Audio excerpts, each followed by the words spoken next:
This podcast is Challenging Opinions and is presented by William Campbell.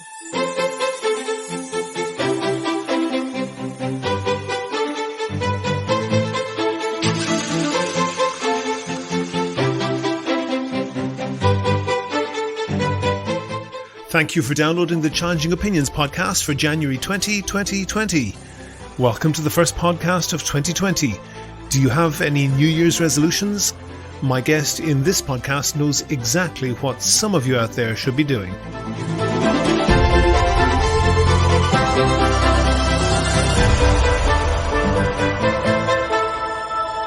Challenging Opinions is the podcast where ideas are tested. Whether you are left or right, conservative or progressive, devout or skeptic. What matters is the strength of your argument, not the strength of your voice. And coming up for you in this podcast. And you'll notice on our website, one of the things that we push is criminal liability for tobacco industry executives for putting this stuff on the market to begin with. Expand on that a little bit, that you would literally put tobacco executives in prison for having sold cigarettes. Exactly. And we're pushing it for manslaughter. That's coming up shortly. But first, I want to thank all of my donors on Patreon. I really appreciate everyone who contributes. If you don't know, Patreon is a system that allows people to donate $1 or $2 per podcast or per month, and that helps me to devote more time to research and to finding interesting guests. If you think that you could do the same as them, there's details on the website and at the end of the show. I thought that women, we've made a lot of progress towards equality, and we're allowed to vote. And I think so. This is a famous clip of Ellen DeGeneres on her TV show talking about some ridiculous products aimed at women. I saw something that makes me think we still have a little bit of ways to go. It's a new product from Bic, the pen company, and they have a new line of pens called Bic for Her. And this is totally real. Ellen is a pretty funny character, but she doesn't really need to do too much work to get a laugh at the idea of pens, especially for women. Can you believe this? We've been using man pens all these years. Yeah.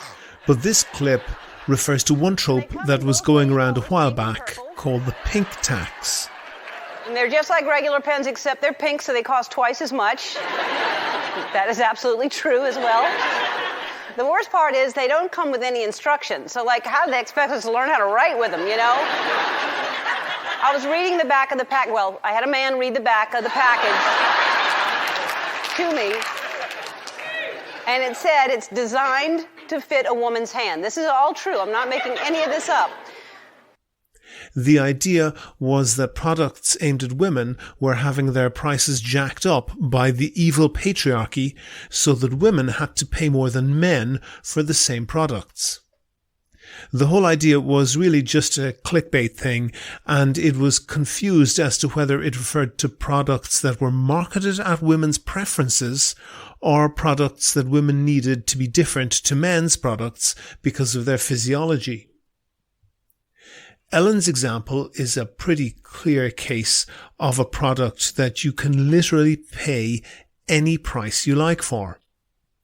You can go to a discount store and buy packs of dozens of pens for $1 or so, or you can spend hundreds of dollars for a single premium pen.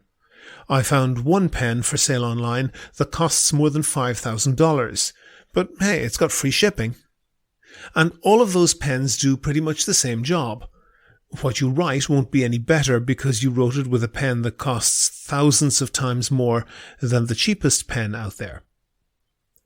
But why does this extreme price difference exist? Surely the laws of the market should flatten out the prices. Well, clearly they don't. Because here's the secret of capitalism. If you're selling pork bellies or currency futures, supply and demand sets the prices. It's a true marketplace. But if you're buying a pen because you want to sign a card that you're sending to someone, do you shop around? Of course not. What sets the price is what the market will bear, what people will pay without complaining too much. If the pen costs $1, will you go to the next store to see if they're selling it cheaper? No. And even if you know that the next store sells it for only 50 cents, will you go there if you're already in the place that sells it for $1? Very unlikely. And the manufacturers and retailers know this. They even do market testing to see what price they can get away with charging and build their whole product around that information. That's why women's shampoo costs more than men's, because women are willing to pay more for it. That's also why men's cars and home stereo systems cost more than women's, because men are willing to pay more for them. And before you ask, yes, there are such things. Marketers don't write that on the label, but those markets are strongly gendered. And that brings me to a campaign that did have a bit more sense to it, but was still misguided. Value-added tax, called VAT or VAT, is a sales tax in all EU countries, and it's pretty high, in some countries up to 25%, but typically around 20%. And in most EU countries, that sales tax was charged on tampons and other women's hygiene products. There are active campaigns to have it removed from these products because they are regarded, reasonably enough, as necessities. From the start of this year, 2020, that campaign was successful in Germany. The tax there was 19%, and it's been cut to just 7%. So a win for women, right? Not quite. As soon as the VAT was cut on these products, the manufacturers, it's reported, moved to increase the prices to compensate and bring the retail price back to what it was before the tax cut. So instead of this being a tax cut for women, it was a tax cut for the producers, because the price of consumer products isn't really set by the cost of production. It's set by what the consumers are willing to pay. This isn't even a secret. IKEA, the massive Swedish furniture company, say that the first thing they design on their products is the price tag, and everything else flows from that. The point is that, particularly when it comes to market forces, it's hard, it's nearly impossible, to do anything that doesn't have unintended consequences. Do you agree? Do you disagree? If you want your point of view heard, email podcast@challengingopinions.com and say what you think. On the line, I have Chris Bostic. Chris is the Deputy Director for Policy of ASH, the organisation called Action on Smoking and Health. I'm guessing, Chris, you're not big into smoking. What do you have against smoking? So I'm actually against cigarettes. Smoking is a behavior that's brought on by addiction. So the reason I hate cigarettes is that they kill when used as intended. And it's that simple. Okay. Surely there are lots of other drugs out there and other substances that are maybe not as unhealthy, but pretty unhealthy. Why do you focus particularly on cigarettes? I guess for two reasons. One is that as intended part. Most other products only kill or cause health harm when they're abused. And that goes for, alcohol or fatty foods. We can have a hamburger a week and probably be okay. It's just when you have a hamburger every day that it's bad for you. And that's just, too much. Whereas there's no safe level of use for cigarettes or tobacco. And the other thing is the addiction. People don't have a choice. Most people that become adult smokers were addicted when they became adults. And we don't let children make decisions, lifelong decisions. They can't sign contracts. They can't get married without their parents' permission. We certainly can't think that they have consented to be addicted when they're, say, 12. Okay, I get that point, and that's pretty important. And that's a good reason to make sure that children do not smoke. But adults do lots of things which are potentially going to shorten their lives, not least mountain climbing or water skiing or other hazardous sports. Would you accept that if adults want to smoke, that's their right? I would say that yes, but the problem is, how will we ever know if they actually want to smoke or if they're addicted? I mean, virtually no adult starts smoking after they become of age. 95% are before 18, virtually all of them before they're 21. So I'm not sure how we could know that someone has properly consented to become addicted. And, from a more philosophical standpoint, I don't know the answer to this, but can someone actually consent to be addicted? When you talk about legal consent, normally any kind of consent that cannot be withdrawn is invalid. So I can't sign a contract saying I will be your slave for life. No court will uphold that because I can't ever take it back. So when it comes to consent and addiction, there are a lot of unanswered questions here. And I also want to focus also on the wrong that's being done here. The wrong is not being done by smokers. The wrong is being done by the tobacco industry by putting a product on the market that they know will addict and kill most of their consumers. Okay, but hold on for a second with that. Sure, putting aside that, and that's a serious issue, the addiction in particular. But there are people out there who choose not even attempt to give up smoking, and they may not want to do that. And I can see one of the things on your website on the section that's called Paths to Zero, and I'm guessing that you have zero on that, 0 people dying of tobacco. But I guess that also means 0 people smoking. And one of the headlines that you're promoting is end the commercial sales of cigarettes. That is surely stepping into the region where you're infringing people's rights, isn't it? Potentially. And it all, again, comes down to the addiction. And I'm glad you brought up the word rights. It's a human rights lens that ASH works through. And when you really examine the tobacco epidemic and the actions of the tobacco industry through the human rights lens, and there's a lot of different human rights, including freedom of choice and liberty and things like that. But when you really examine that, you come out the other side with 2 things. One, that governments have to get this stuff off the market. They shouldn't be allowing it. They're supposed to be protecting their people from things like this. And the second is that there should be something in place to allow victims to seek justice. And you'll notice on our website, one of the things that we push is criminal liability for tobacco industry executives for putting this stuff on the market to begin with. Expand on that a little bit, that you would literally put tobacco executives in prison for having sold cigarettes. Exactly. And we're pushing it for manslaughter. And there is actually a case pending in France right now. We're waiting for the administrative judge to decide whether to move further. Okay.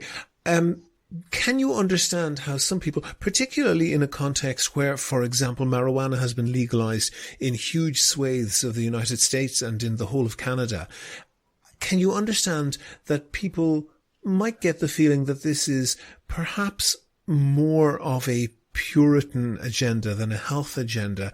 Then sure, yeah, smoking is harmful, and sure, probably most people who smoke would like to quit, but not all of them. And even the ones who would like to quit but don't are making a choice in that they don't commit the amount of psychological and intellectual and personal resources to quitting that they need to. And that's a choice that they're making, isn't it?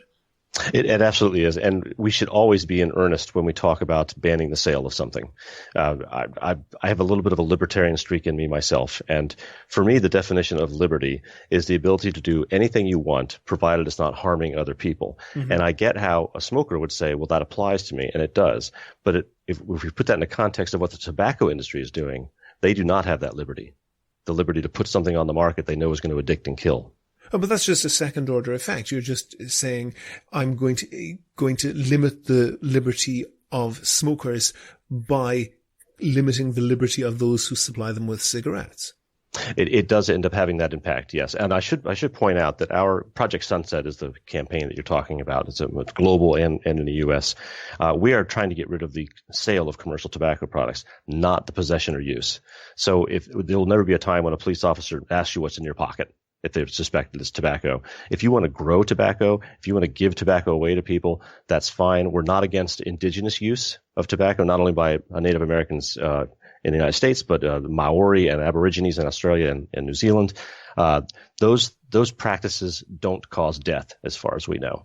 The thing that causes death is the cigarette, and it's the most potent consumer product ever built. I mentioned there the liberalization of marijuana laws. Does seem to be that if you got your way, and perhaps you are getting your way in some respects, that the legalization or the legal availability of tobacco and of marijuana might actually cross over, and tobacco might become more illegal than marijuana. Leaving aside whether that's right or wrong, does Ash have any view on smoking marijuana? We don't take a stance on marijuana. What we do say is that every product should be regulated according to its harm or potential harm. And I think you got it exactly right. We've been misregulating both of those products for decades, and they ought to be crossing paths and going the other way to each other. You said that tobacco kills when used as intended.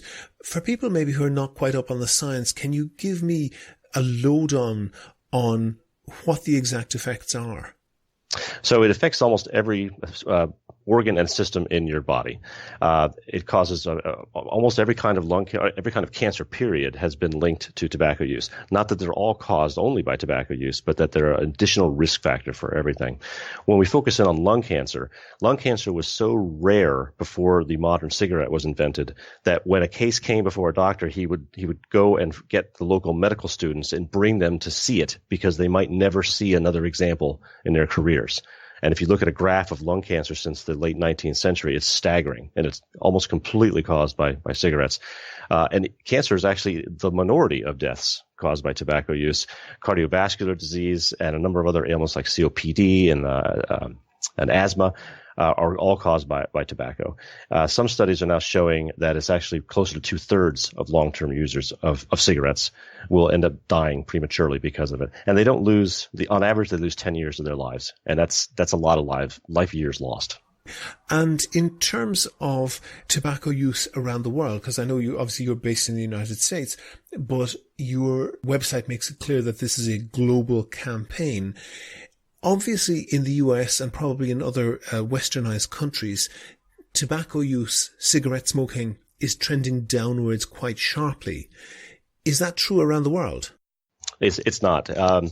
There are certain places that it's still going upward at the very beginning of the epidemic, and sub-Saharan Africa is probably the primary example of that. It wasn't until the 1990s that the tobacco industry started looking at what we call low and middle income country markets because they saw the writing on the wall for consumption in Western industrialized countries. They saw it coming before anybody else did, and they realized that when you have an addictive product, it doesn't really matter if people are poor. Once they're addicted, they will find a way to buy your products. And so they're still aggressively marketing in sub-Saharan Africa, but also Southeast Asia, South Asia, Latin America. So there will be more smokers tomorrow than there are today. And that's just a fact of the world. Now, in the United States, you're right, it's been trending down as it has been in several other Western countries. And that has actually allowed us to start having this conversation. Back in 1964, when Surgeon General Terry first released a report linking smoking to health problems, he did so on a Saturday. He held a press conference, but he did it on a Saturday, which was something that was usually not done. And he did it because he assumed once the world learned that cigarettes were deadly, that their sale would have to be banned, and he was worried about the stock market crashing. So he wanted to do it, give people 2 days to think about it before they started selling their stock off. And he was a smoker. So he was very confused as to why we didn't immediately start taking action about this. And we couldn't because almost half of adults smoked. And politically, it's just impossible to tell half of your adult population, we're going to stop the sale of something that you're using every day. But now that we've driven prevalence down, especially in certain areas of the United States, to well below 10 or even 8%, then we start politically having this conversation. And that you alluded to it earlier, there is one city that's already done so in the United States. Beverly Hills, California, last year did ban the sale of tobacco products. They have a phase-in approach. They're trying to help their retailers in the meantime. So this coming January 1st, so almost a year from now, that will come into effect.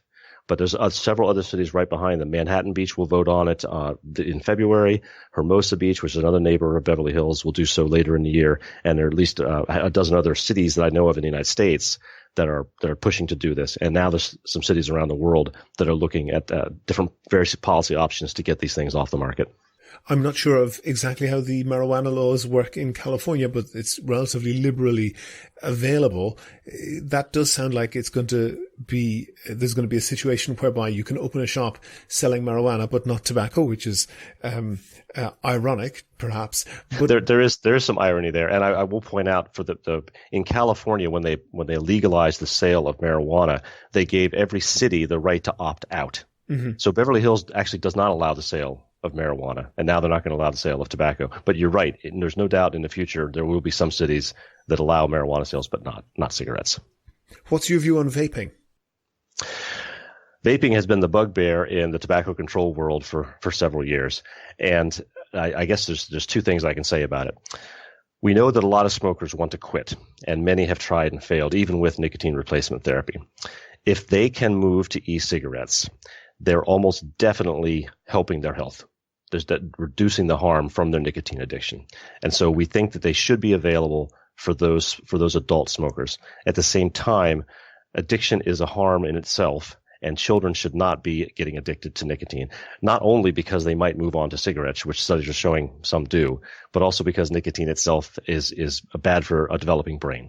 And so the epidemic that we're seeing in the United States on youth vaping is something we have to address. Nicotine consumption is going up, isn't it? Absolutely. In aggregate, vaping and smoking together. Yes, definitely more nicotine addiction now. And it's reversed a trend, at least in the United States. For 20 or 30 years, we've seen a steady downward trend, not drastic, but a nice downward trend in nicotine addiction. And now that's spiking back up, particularly amongst children. So the policy mix that allows for those two things, adult access for smokers, but keeping it out of the hands of kids, is difficult. We think that at least banning the candy flavors is a good start in trying to reduce youth vaping.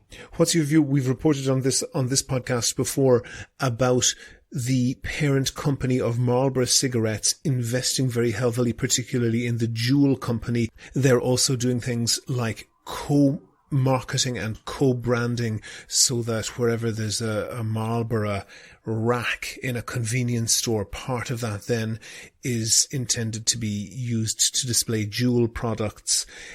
Do you trust tobacco companies to distribute what were originally supposed to be addiction mitigation products? Well, absolutely not. And the purchase of 30% of Juul by Altria, which is the owner in the United States of Marlboro, didn't surprise people that are in this field at all. Because if you look at the internal documents of the tobacco industry, which we've gotten a view of because of all the lawsuits, for at least 30 years, the tobacco industry doesn't call itself the tobacco industry. They call themselves the nicotine delivery industry. Mm-hmm. And cigarettes for a century were simply the cheapest way to deliver the nicotine and keep their customers hooked. Now they're finding that more and more regulations are making it difficult to market combustible cigarettes. And so they need to find an alternative way to get the nicotine into their customers and keep their customer base up. And so that's why they're moving heavily into vaping. And that's why we don't make a differentiation between those industries. It's all one big nicotine industry. Can I ask you, Chris, did you ever smoke? I actually didn't. Not for any particular moral reason, other than my parents would have eviscerated me if I had smoked, because they lost family. In that case, I'll ask the question in a slightly different way than if you had. But this podcast is probably going to be the first one to go out in January for people listening to the podcast who might be quitting or might be thinking of quitting. First of all, as far as you understand it, is quitting at a big milestone date like the 1st of January at the start of the year, is that a good idea? And secondly, what advice would you have for people doing that? Well, for the first question, I think there is a spike in quitting attempts in January for obvious reasons. I don't know the stats on how many people succeed, but most people that do successfully quit cigarettes take at least 10 tries to make it stick. There are very few that can just decide one day, I'm going to be done, and cold turkey, they're done. My advice to somebody who wants to quit is there are a lot of options out there. There's a quit line you can call that run by the Centers for Disease Control and Prevention that will hook you up with a local addiction specialist that can help you find ways to get over it. And there are, there's talking about it. There's the cold turkey. There's nicotine replacement therapies available out there. Even hypnosis has worked on some people. So don't give up, and don't think that just because you failed the first time that you're going to be an addict forever. Chris Bostic, Deputy Director of Policy at ASH, Action on Smoking and Health. Thank you very much for talking to me. You're quite welcome. Thank you. Make your view heard. Email podcast@challengingopinions.com to set out your ideas and defend them on the next podcast. Go to the website for sources and links to what we were talking about. And while you're there, please like the show on Facebook, follow @ChallengingO on Twitter, and follow Action on Smoking and Health @ASH.org. And get in touch with me if you can suggest a guest or a topic for a future show. Also, thanks to everyone who's signed up as a patron on Patreon for me so far. I appreciate them helping me to devote more time to researching topics and guests. And if you could do the same as them and donate $1 or $2 per podcast or per month, go to patreon.com/challengingopinions, or you'll find the link on the website. Also, you can find out how to subscribe to the podcast for free on your computer, on your phone, or by email. It's all at www.challengingopinions.com. The Challenging Opinions podcast is produced and presented by me, William Campbell. Thank you for listening.